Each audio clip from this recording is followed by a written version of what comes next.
ಒಂದ್ಸರಿ ಒಬ್ಬ ಸನ್ಯಾಸಿ ಒಂದು ವೇಶ್ಯ ಮನೆ ಕೆಳಗಡೆ ನಡ್ಕೊಂಡು ಹೋಗ್ತಾ ಇರ್ತಾನೆ. ಮೇಲ್ಗಡೆ ಎಲೆಡ್ಕೆ ಜಗಿತಾ ನಿಂತಿದ್ದ ವೇಶ್ಯ ಇವನ್ನ ನೋಡಿ ಮೇಲ್ಗಡೆಯಿಂದ ಎಲೆಡ್ಕೆನ ಉಗಿತಾಳೆ. ಎಲೆಡ್ಕೆ ಬಿದ್ದ ತಕ್ಷಣ ಸನ್ಯಾಸಿ ಮೇಲ್ ನೋಡಿ ನಗುತ್ತಾನೆ. ವೇಶ್ಯೆಗೆ ಅವಮಾನ ಆದಾಗ ಆಗತ್ತೆ. ತನ್ನ ಸ್ನೇಹಿತನನ್ನ ಕರೆದು ಹೇಳ್ತಾಳೆ, ನೋಡು ಅವನನ್ನ ನೋಡಿ ನಕ್ಕು ಬಿಟ್ಟು ಹೋಗ್ತಾ ಇದ್ದಾನೆ, ನನಗೆ ಅವಮಾನ ಆಯ್ತು ಅಂತ. ವೇಶ್ಯ ಸ್ನೇಹಿತನಿಗೆ ಸಿಟ್ಟು ಬರುತ್ತೆ. ಒಂದು ದೊಡ್ಡ ದೊಣ್ಣೆ ತಗೊಂಡು ಓಡ್ ಹೋಗಿ ಅವನ ಹಿಂದೆ ತಲೆ ಹೊಡಿತಾನೆ ಸನ್ಯಾಸಿಗೆ. ತಲೆಗೆ ರಕ್ತ ಬರೋಕ್ ಶುರು ಆಗುತ್ತೆ. ಸನ್ಯಾಸಿ ಹೇಗೋ ಕಷ್ಟಪಟ್ಕೊಂಡು ಅವ್ನು ಮರದ ಕೆಳಗಡೆ ಹೋಗಿ ಕೂತ್ಕೊಳ್ತಾನೆ. ಈ ಕಡೆ ಹೊಡೆದ ಮೇಲೆ ಬಿಲ್ಡಿಂಗ್ ಹತ್ತಿ ಹೋಗ್ತಾ ಇರ್ಬೇಕಾದ್ರೆ ಅಲ್ಲಿಂದ ಕಾಲ್ ಜಾರಿ ಕೆಳಗಡೆ ಬಿದ್ದು ಬಿಡ್ತಾನೆ ಸ್ನೇಹಿತ.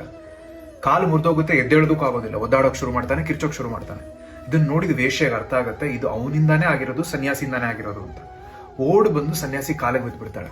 ನನಗೆ ಗೊತ್ತು ಇದನ್ನ ನೀನೇ ಮಾಡಿದ್ದು ಅಂತ, ನನ್ನ ಕ್ಷಮಿಸ್ಬಿಡು, ನನಗೇನೂ ಆಗದೆ ಇರೋ ತರ ನೋಡ್ಕೊ ಅಂತ.